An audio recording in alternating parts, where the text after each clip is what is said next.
So about The Parent Trap, too, 1986. The director was a fellow named Ron Maxwell, who I did a film with called Little Darlings. That was a feature film with Kristen McNichol for Paramount. Um, and he asked me to do this picture. It was a sequel to the original Parent Trap, which was a big film at the time. And this was for television. It might have been for cable. I'm not quite sure. But it was another version. Parent Trap 2 was a sequel to the original. And it was fun. It was a nice upbeat story. I enjoyed working with Ron Maxwell. Unnatural Causes, 1986.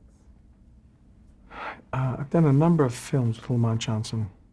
There are three directors I've done most of my films with: Larry Pierce, Lamont Johnson, and Gil Cates. And between the three of them, I may have done 30 pictures, or 25 to 30 pictures.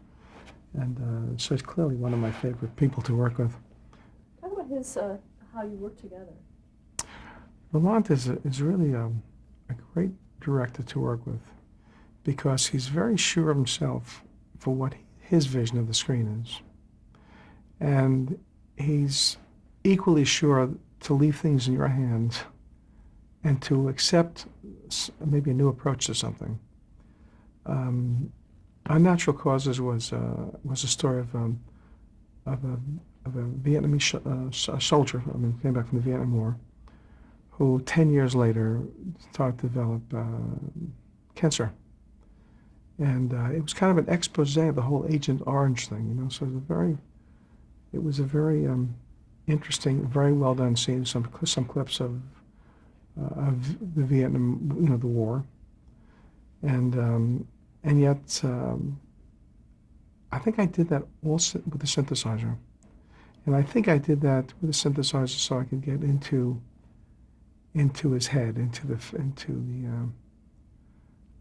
the soldier whose life is changing. He doesn't really know why, but it's all going back to his days in Vietnam with Agent Orange and the foliage and all that. I don't think there was very much music in the film, but I think what was there was effective, and I think again it was Lamont accepting kind of a different approach to the score. And now, actually, I'll tell you about another picture we did together called. Now I've forgotten the actual title, but it was about a woman who had 200 different personas. She had been grossly abused as a child by a stepfather, I think. True story. And it had a more poetic name to start with, and I just don't recall the name of it now. But Lamont was a director, and it was a true story about this young girl, under psychoanalysis many years later, psychotherapy. She didn't know why she started to abuse her own child, and didn't know why. She just did, and I remember it said that. Children who are abused very often become abusers themselves, or abusive themselves. And because she didn't know why she was doing it, it wasn't in her persona, she went in under psychotherapy. She discovered what had happened, and it came out. And so I think I did that also with synthesizers, and I think I just created like a whole world of sound that went on in her head. That's what I did. It was the music basically, on one hand, underscored scenes, but on the other hand, it underscored it from the point of view of what was ringing in her head. And I just remember just another example of Lamont Johnson just being open enthusiastically for new sounds, for new approaches to it. And yet I also did, I think the first picture we did again together was Last American Hero with Jeff Bridges. And actually I wrote the song I Got a Name for that show that Jim Croce sang, and that did become a big hit. The picture, unfortunately, never became a big hit at that time. And eventually, they did change the film to I Got a Name, trying to cash in on the fact that the song became a big hit. And it was a film, I think, really clearly not understood by the people selling it. And eventually, it came on television is a film called Hard Driver. But it was a very interesting, very well done film. That was the first one I did with Lamont Johnson. Gary just passed me a note saying it was Voices Within, The Lives of Trudy Chase. Thank you very much. I appreciate that, Gary. That's The one that you Voices did with Within, Lamont right? Yeah, Johnson. I With appreciate Shelley it. Long. With Shelley Long, yeah, and it was a very good picture. Voices Within, and it came out. There was another title, something about the rabbit or something originally. It was a more poetic title, but it came out it came out that way anyway. Talk a little bit about Crash Landing, the rescue of Flight 232, 1993. Well, that was based on a true incident that happened. It's something we still see on the air. CNN shot some footage of a plane coming in for a landing that was troubled. That was one of the I think one of the wings was on fire, one of the engines was on fire, and it landed in the cornfields of Sioux City, Iowa. And it was a story most known for how many people were saved during the fiery crash. And every now and then I still see it. It's part of the just events, little wrap up of what CNN has captured on film. And it was the basis of this very, very well done movie that Lamont Johnson directed. And I just remember when they finally come into the cornfields and crashed, it was a big fiery mess. It was amazing to think anyone could have been saved. But people were saved because in this little town, Sioux City, the fire department had planned for such an emergency. So the whole town was mobilized immediately. And then, fortunately, the plane didn't blow up, but people were able to escape. And another little side story to that is that after the film was shown, I got a call from the conductor of the Sioux City Orchestra and asked me if they could play some of the music at a concert, and I said I would rewrite it and make it into a concert suite. And I went there for that. And it was very touching to me to meet all the people involved, the real people in the film, the firemen who saved lives, the local people from the town, and I must say they all came out for me as well. They appreciated what I had done. It was a very nice experience. And I've since performed that piece in a number of concerts with symphony. Let's talk about some of the other feature films that you've done. We touched on a lot of them throughout this interview. Foul Play from 1978. That was a fun picture to be part of from beginning to end. First of all, it started with Colin Higgins, who unfortunately passed away at a very young age, saying that the opening of the movie, before I even read the script, he said the opening of the movie, we have Goldie Hawn on her way to, we see her in an opening scene where she's just gotten over the effects of a breakup, and she was working in a library, I think, and she was really in the dumps. And she meets Chevy Chase, who's kind of glib and Chevy Chase-ish, at the time, and he's fun. And she meets him at a party, and he says to her right in the first scene, he says, "So what do you say? You're a nice girl. I'm a nice guy. What do you say? Want to take a shower?" And that's how the movie starts. And she looked at him like he was a jerk. Well, she gets into a car, a little yellow Volkswagen, and she's riding this beautiful mountain scenery with a camera shot from a helicopter high above San Francisco mountains. And the script called for her to be singing along with what was the big hit song of the day. And the song should be called Taking Chances or something, so it would plant the seed in her mind that she should take a chance. Because that's what Chevy Chase said, "Why don't you take a chance? Going to go out with me?" And she wasn't into it. So she's about to pass a guy who's standing stranded. His car was broken, and to give him a hitch. So she's saying, take a chance, and she drives by this guy, and she stops and thinks about it. She backs up and says, "What the heck?" And that's where the plot starts.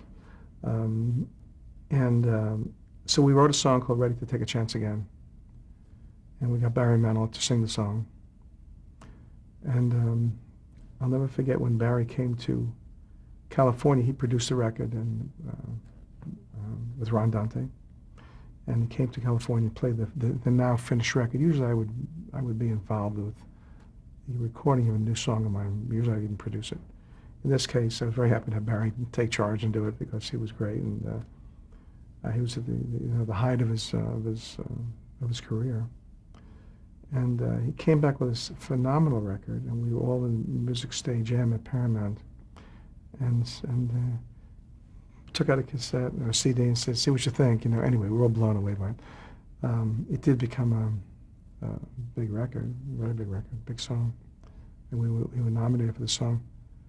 And that was the beginning of the movie. Then they did score that song into the film as well, several times. The plot was there was a plot to kill the Pope, and the end of the film was Goldie and Chevy, who were now a couple.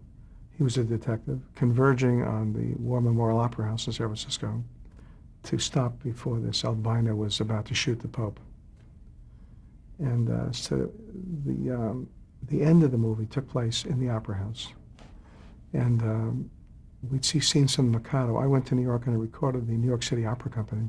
I didn't conduct them. Julius Friedel was the musical director, recorded, but I produced it.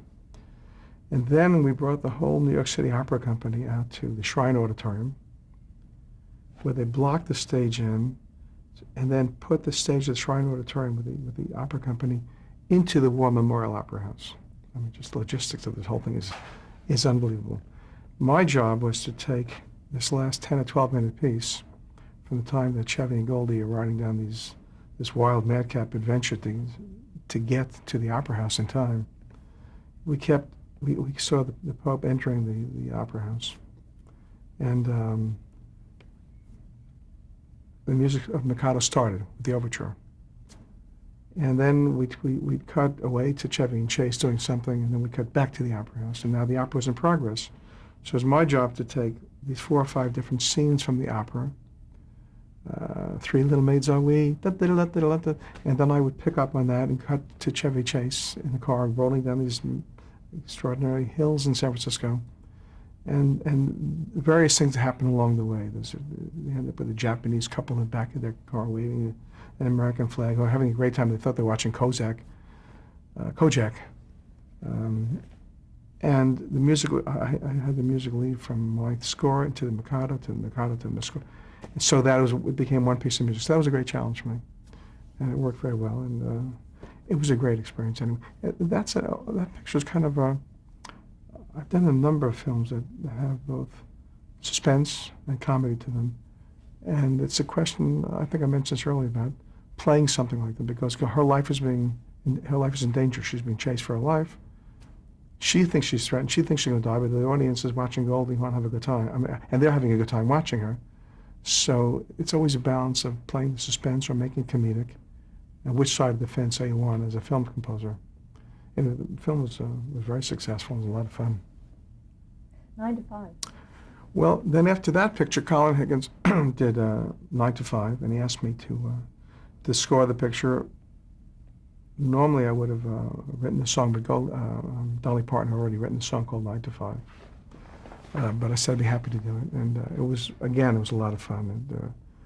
And Jane Fonda and Dolly, Lily Tomlin, Dolly Parton, and it was just a fun picture. Also suspenseful, but also it had some really silly moments. At one point, the 3 girls are getting stoned, and each of them has a fantasy of how they would kill their boss. And the plot is about this male chauvinistic pig boss, And Dolly saw herself as kind of a cowgirl, and she would rope him and lasso him and tie him over a spit, And Jane Fonda saw herself as a big game hunter, hunting him down in the men's bathroom, And Lily Tomlin's fantasy was she would be Snow White, and it'd be kind of cute. And anyway, it ended up with this big animated. It was live action and animation also, and she played Snow White. And anyway, I had a lot of fun with that picture. How was it working with Colin Higgins? Oh, I love Colin Higgins. He was great. He was, the first picture he did was Harold and Maude, and actually he wrote that script, and I hear now it's coming out as a musical. I don't know who's doing it, but he wrote that script for his degree in college, for his master's degree, and it was performed for the first time in French, in France, at the famous theater. I've just forgotten the name of it. Théâtre something or other. It's a very famous French theater, performed for the first time, and it became a movie. He wrote the screenplay for the movie. The first picture that he did, first big picture, I didn't score. It's called The Silver Streak. Henry Mancini scored that. But there's the first picture that he wrote. I don't think he didn't direct it either, come to think of it. But then I think the first big picture he directed was Foul Play, and I did that with him, and then I did 9 to 5. And sadly, he died way too young. But he was great. He was a very talented guy, and he was a fun guy to be around. And he was also a guy I love to work with people who let you do your thing. You know, I love to work with people who appreciate that music can add something new to a film, maybe something they didn't think about, maybe add a style they didn't consider, but they trust your instincts as well. And then, of course, when you know someone, the whole level of trust comes up again. Anyway, he was great to accept new things and new ideas. He really liked what I did, and we had a good time working together. Let's talk about some of the songs that you've written independently of television or movies, like Killing Me Softly with his song. Norman Gimbel and I were producing and writing an album for a young girl named Laura Lieberman. It was her first record. And we wanted to find an artist to work with and develop, like Bacharach and David did with Dionne Warwick. So we met with a lot of singers, listened closely, carefully. We found this one young girl, she was about 18 at the time. She had this beautiful sound. So we worked with her, we developed her, we got her a deal at Capitol Records.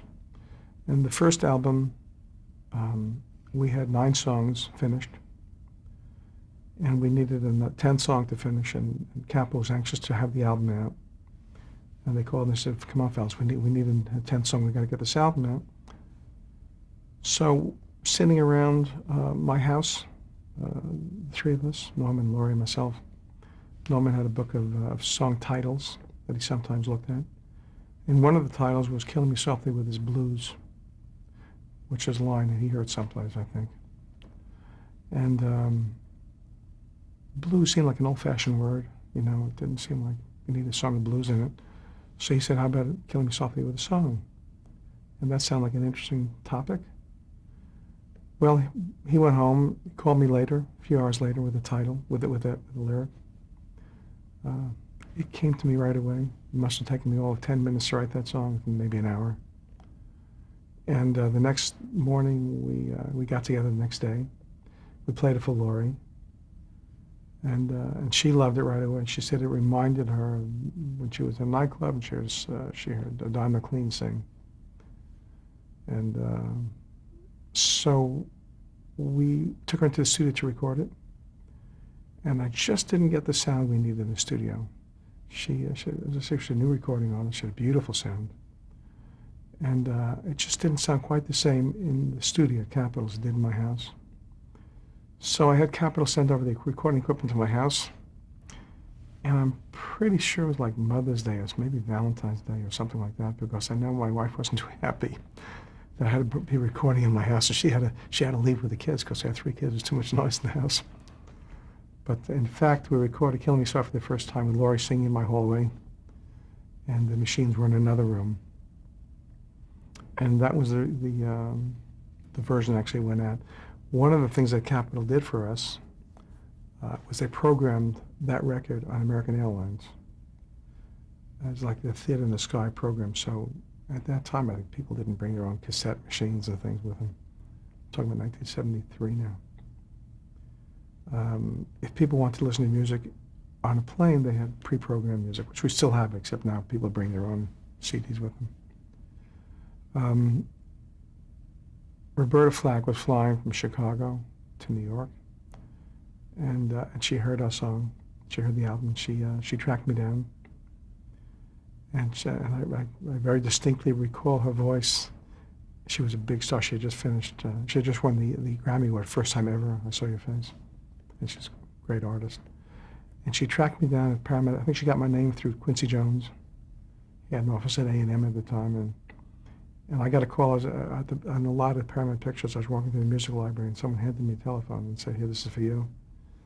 And it was Roberta Flack, and she said, "Hi, this is Roberta Flack, and we haven't met, but I'm going to sing your songs." Anyway, it was a moment that it's a story I've told a number of times, but it's a moment I'll never forget also. because it truly impacted my life. You know, that was my first hit record. And you asked me before, did I know? So you never know what's going to be a hit. You only hope. But certainly before I ever had any hit, I couldn't predict the first hit, you know. And then she didn't record it right away. I heard that she was performing, I read a review, that she was performing at the Dorothy Chandler Pavilion, Roberta Flack, and that the standout number of the night was Killing Me Softly. So I said to my wife, let's go, just to see it. I didn't know that, I hadn't spoken to her in all that time. And she did this song, and it was great, but she hadn't quite found her way with it. You know, recently I saw Roberta at in New York recently at the Songwriters Hall of Fame dinner, where she sang the song and presented me with the award. And I was very touched by what she said, because I said, you know, just kind of amazing how you found that song, you know, just on an airline. She said, that song found me, which is a nice play on the same thought. I appreciate that.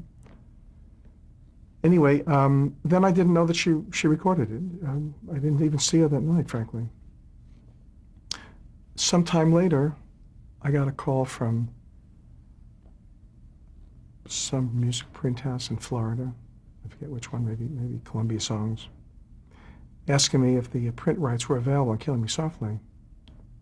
No one ever asked me that question before. I said, yeah, why do you want to know? He said, well, it's an enormous hit. Don't you know that? I said, no, I didn't know that. He said, don't you read Billboard? I said, no, I don't read Billboard. Anyway, I ran out and what I remember, it was all over Billboard. It was like, oh, I don't know, very 40 on the charts and climbs, and played on every station, every place. And one column said, Killing Me Softly is going to be bigger than tennis courts in California. So that was my introduction, my first time to hearing about how I had a hit song. So it all kind of just happened, you know, and I wasn't even aware of it happening. What are your current projects? Well, I'm doing more performing. I'm doing more conducting these days. I'm doing more concert music. In general, that's kind of how I see my career going for the next part of my life. I wrote a ballet some years ago for the San Francisco Ballet Company called the Song for Dead Warriors. That's been in the repertoire of the Dance Theatre of Harlem for the last 10 years. And just last month I was in England. They performed at the Saddle as well, so it's already 25 years since his ballet has been performed continually around the world. Last year I premiered a new ballet with Michael Smew and his ballet company in San Francisco called Zorro. So I'm writing more concert music. My new project is a cantata that I'm working on, a commission from Stephen S. Wise Temple. We performed one movement of it in the concert at Rice Hall a few weeks ago. It's part of the 40th anniversary of Stephen S. Wise Temple, and this is a piece meant to be played eventually for about an hour in between the morning and afternoon service in our temple, and hopefully it'll have a longer and larger life than that as well. But it deals with, as the holiday of Yom Kippur and Rosh Hashanah do, with the beginning of a new year, about gates that open in front of us and gates that close behind us, and about transitions in our life, and hopefully it'll be a work that could endure. We'll perform it originally with a symphony and a chorus, and eventually, and hopefully it will continue to do that. But it's meant to be played after that in our temple as a one-hour concert in between the morning and afternoon service of Yom Kippur. But in general, I'm planning more concert work. I have an opera that I'm working on based on the Grapes of Wrath. And I've been doing more conducting. I'm going to do a couple of concerts with the Henry Mancini Orchestra this month. Actually, in about 3 weeks, I'm going to do a suite from Zorro, and then I'm doing actually a tribute to Jerry Goldsmith, who's a dear friend and a legendary composer. Actually, I did some concerts for Jerry in Japan last year. I do a concert with of my songs with singers and musicians at Paula Abdul stage for me. And the other thing I've finally included into my life's work is I'm teaching. So I have a course in composition for film that I teach at UCLA. And How has the business changed since you began? how has it changed, the business? Yeah. I think it's a very different business. I really do. First of all, for starters, I learned to do film music by borrowing sketch Henderson stopwatch. And that was the only tool I had. And now film composing is taught in universities around the country. In my own course at UCLA, it's a graduate course. I don't talk that much about the technical aspect of it. We do kind of get through that very quickly. My students are already graduate students and PhD candidates, and sort of have an idea of working the film. So I really deal with them more in terms of the art of film scoring, dealing with film music as it's its own character, its own person, encouraging them to write music that's substantial music that can be done in concerts. Don't think of just as underscore. I like the word under, anything eliminated. Think of music as music. Think of film composition as composition. Think of it as having the same importance as composition, period. And yet approaching the needs of the film in a prepared manner as to how to understand what it is we're trying to be on the screen. And also the consequence of what we have on the screen, because a composer can really change your whole attitude. It can make you like a person or dislike a person. And it can add tension where there's none.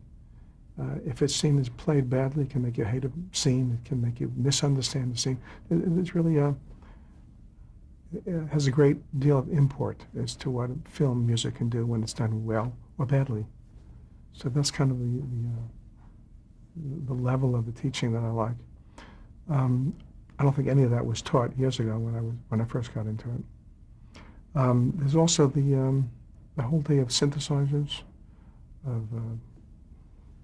of computer recording, programs, people who don't even physically write music anymore.